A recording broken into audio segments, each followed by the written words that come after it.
I come from a family of scientists, so I'm either one of the black sheep or one of the whatevers. But I didn't know anything about foundations until I went to graduate school, and my advisor was actually doing some research on the Pittsburgh Foundation, and I ended up helping out on that and learning a bit about foundations. And then, as I referenced earlier, was actually an education policy fellow at the Cleveland Foundation.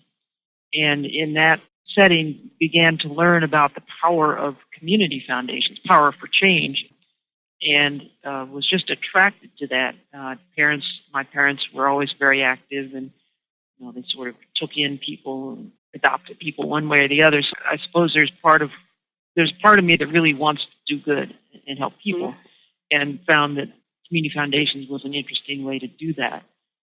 So ended up, after I finished the internship at the Cleveland Foundation, spending a number of years there, doing basically work in the education field. I ended up in Minnesota at the St. Paul Foundation after getting married to Jim. As Kathy knows, that was a major turning point in my life. He's a little bit crazy, but we went to. I said, we'll get married and I'll move anywhere warm. So we moved to Minnesota, and the St. Paul Foundation was a very different beast from the Cleveland Foundation. Cleveland had tons of money. It was old. We did lots of interesting grant making.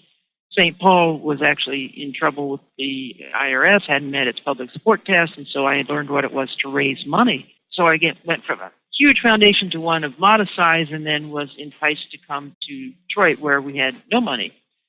So I have a backwards career in that respect. I would say to you, growing a community foundation with no money is by far more fun than having lots of money to give away, because you are very much in touch with your customers. You know when you're succeeding or not because you grow or you don't.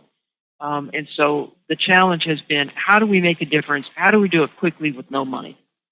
And that's really, for me, an energizing kind of thing to do, because you have to connect with real people and make sure that you are doing something they value, and therefore hopefully is making a difference, and therefore you grow and you get to do more fun things. So for me, it's the challenge. It's the being able to connect with people with resources as well as people who have no resources every day.